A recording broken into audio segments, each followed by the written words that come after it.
एक दौर दराज समंदर के दरमियान एक छोटा और प्रासरार जजीरा था जिसे फ्रॉस्ट बाइट आयल कहा जाता था।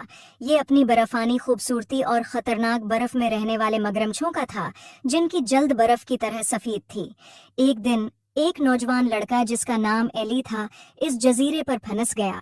एली अपने इनकल के साथ किश्ती पर सफर कर रहा था जब अचानक एक तूफान ने उसे उनकी किश्ती से अलग कर दिया और वो इस बर्फानी प्रासरार सरजमीन पर पहुंच गया।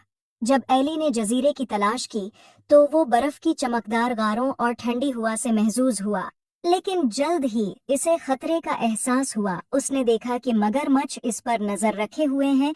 एली महफूज जगह की तलाश करने लगा।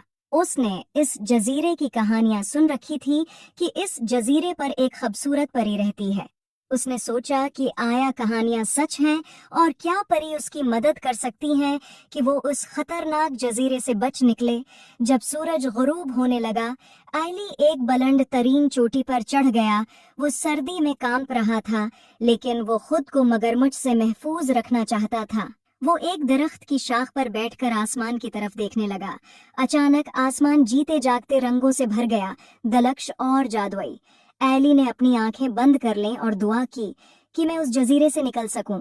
एक नर्म खुशकुन आवाज ने उसके आसपास की खामोशी को तोड़ दिया। डरो मत नौजवान, मैं नूर हूँ, एक परी, और मैं तुम्हारी मदद करने आई हूँ। एली ने अपनी आंखें खोलें और एक चमकती हुई शक्ल को अपने सामने झूलता हुआ देखा। नूर के पर्रों में हर रंग की चमक थी। तुम बहादुर हो कि तुमने इतना फासला तय किया, एली, नूर ने कहा। ये जजीरा वाकई खतरनाक है, लेकिन तुम्हारे लिए उम्मीद अभी बाकी है। एली ने पूछा, क्या तुम मेरी मदद कर सकती हो कि मैं अपने घर वापस जाऊं? नूर ने सर हिलाया। मैं तुम्हारी मदद कर सकती हूँ, लेकिन पहले हमें आग जलानी होगी। बर्फ के मगरमच्छ आग से डरते हैं, वो जजीरे की हिफाजत करते हैं, वो बड़े नहीं हैं। नूर ने अपने हाथ को हिलाया और हवा में एक मिसाल रोशन हो गई। बर्फ ने एक दलक्ष रोशनी के साथ चमकना शुरू कर दिया।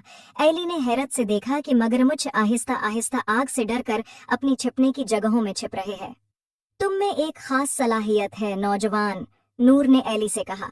अब जबकि हमने रास्ता बना लिया है, अब हम एक क्रिस्टल जो जजीरे की जादुई ताकत को कंट्रोल करता है और तुम्हारी वापसी का रास्ता है, तलाश कर सकते हैं। नूर और एली एक बर्फानी गार में पहुंच गए, जहां बर्फ के क्रिस्टल की रोशनी गार को भर रही थी। एली ने क्रिस्टल को छुआ। जैसे ही उसने ऐसा किया, इसके इर्द गिर्द रोशनी का रास्ता बनने लगा जो समंदर के पार मेनलैंड तक जाता था। नूर, तुम्हारी मदद के लिए शुक्रिया। आखिरी बार एली ने रोशनी के रास्ते पर अपना सफर शुरू किया। जैसे ही एली मेनलैंड पहुंचा, इसने देखा कि फ्रॉस्ट बाइट आइल इफक में मध्यम हो रहा था। उम्मीद है आपको स्टोरी पसंद आई होगी। Please like and subscribe my YouTube channel.